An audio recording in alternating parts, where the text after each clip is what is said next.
this these dot او those نن موږ دې باره کې خبرې کوو.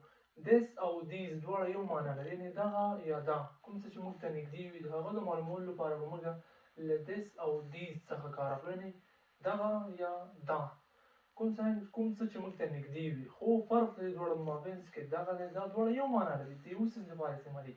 خو د دې دواړو مابینځ کې فرق یوازې دغه دی چې this د یو شي لپاره استعمالېږي او these د ډېرو شیانو لپاره استعمالېږي. له یو څخه چې ډېر وي، یعنې زه تاسو ته یو څو اګزامپل سنټنس درکوم چې د هغه سره تاسو ډېر زیات پوهېږئ. this موږ وایو چې دغه یو قلم دی په انګلیش کې. this is book. this is pen. دغه قلم ده، یعنې دا زموږ خواله ده که نه. this is pen.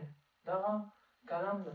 او که وایو چې زموږ خواله قلمونه وي او وایو چې نه زموږ خواله قلمونه دي، هغه به څنګه وایي؟ د هغه لپاره به these راوړو. these are pens. دغه قلمونه دي یا دا قلمونه دي. these are pens. دغه قلمونه دي. یو بل اګزامپل سنټنس، که موږ وایو چې زموږ خواله ډېر کتابونه وي او موږ وایو چې دغه کتابونه دي، یعنې دا کتابونه دي، څنګه به وایو؟ these به د جمع لپاره راوړو. these are books. دغه یا دا کتابونه دي. these are books. دا کتابونه دي. او که موږ وایو چې نه یو کتاب ده، هغه لپاره به this راوړو. this is book. دا کتاب ده، یعنې دا کتاب ده. یو بل اګزامپل سنټنس چې له هغه څخه هم تاسو پوهېږئ. خو داسې تاسو دومره وایم چې this د یو شي لپاره استعمالوو کوم چې موږ ته نږدې وي، او these د ډېرو شیانو لپاره استعمالوو. خو دا دواړه په یو شي دلالت کوي، یعنې کوم چې موږ ته نږدې وي د هغه لپاره استعمالوو. خو these د مفرد لپاره او this د مفرد لپاره او these د جمع لپاره زموږ خواته چې نږدې وي. یو بل اګزامپل سنټنس درکوم چې له هغه سره هم تاسې پوه شئ. this is car. دا موټر ده، زموږ خواته ده که نه، دا موټر ده. this is car. دا موټر ده. او که موږ وایو چې نه موټرونه دي زموږ په شاوخوا کې، د هغه لپاره به these راوړو. these are cars. دا موټرونه دي. these are cars. دا موټرونه دي. د مفرد لپاره به these راوړو، د جمع لپاره به these راوړو، او د نږدې شیانو لپاره. اوس هغه څه چې زموږ څخه لرې وي، یعنې موږ څخه یو څه فاصله کې وي، د هغه لپاره به dot او those راوړو. dot او those هم یو معنا لري، هغه. dot او those هغه. خو د دې دواړو په منځ کې هم فرق دا دی چې dot د یو شي لپاره استعمالېږي، یعنې هغه څه چې مفرد وي، سینګولر وي، او those هغه څه چې جمع وي، یعنې د ډېرو شیانو لپاره استعمالېږي که نه. که موږ وایو چې هغه هلک ده، هغه لرې ده که نه، هغه هلک ده، د هغه لپاره به dot راوړو. that is guy. هغه هلک ده. that is guy. هغه هلک ده. او که موږ وایو چې نه هغه هلکان دي، د هغه لپاره به څه راوړو؟ those راوړو، ځکه د جمع لپاره استعمالېږي کوم څه چې لرې وي. those are guys. هغه هلکان دي. those are guys. هغه هلکان دي.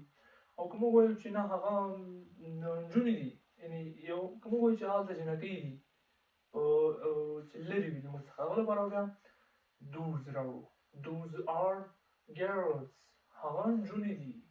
those are girls. هغه نجونې دي. او که موږ وایو چې نه هغه یو وجلکی ده، یعنې یو مرد دی، یو شخص دی، یو پرسن دی، د هغه لپاره به dot راوړو، ځکه چې لرې ده. that is girl. هغه نجلۍ ده. that is girl. هغه نجلۍ ده. که موږ وایو چې هغه قلم دی، هغه یو څه فاصله کې وي، هغه دوکان ده، یعنې یو څه فاصله کې وي موږ ته. that is shop. هغه دوکان ده، یعنې لرې ده که نه. تاسو څوک وایي چې دوکان چېرته، تاسو به وایئ چې هغه دوکان ده، یعنې هغه ده. هغه لپاره به dot راوړو، ځکه یو دوکان یې موږ ښودلی دی که نه. that is shop. هغه دوکان ده. that is shop. هغه دوکان ده. او که موږ وایو چې نه هغه دوکانونه دي، یعنې څه ډېر د له یو څخه ډېر دي، د هغه لپاره به those راوړو. those are shops. هغه دوکانونه دي. those are shops. هغه دوکانونه دي.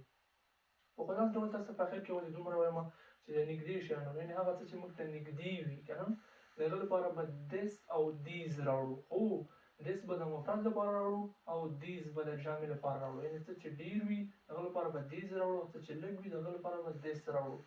او د لرې لپاره، یعنې څه زموږ څخه چې یو څه فاصله کې وي، د هغه لپاره به ډاټ او دوز راوړو. خو ډاټ به د مفرد یعنې سینګولر لپاره راوړو او دوز بیا د جمع لپاره راوړو، یعنې څه چې ډېر وي.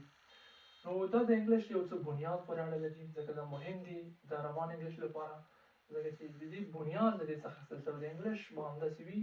نو که غواړئ چې دغه زده کړئ، دا ویډیو مو کتلې وي، انشاءالله زه امید کوم چې تاسو په دې ډېر زیات پوه شوي یو. که بیا هم نه پوهېږئ، خپله پکې ځان له مثالونه جوړ کړئ او کوم څه چې ما تاسو مخکې وویل هغه وکاروئ.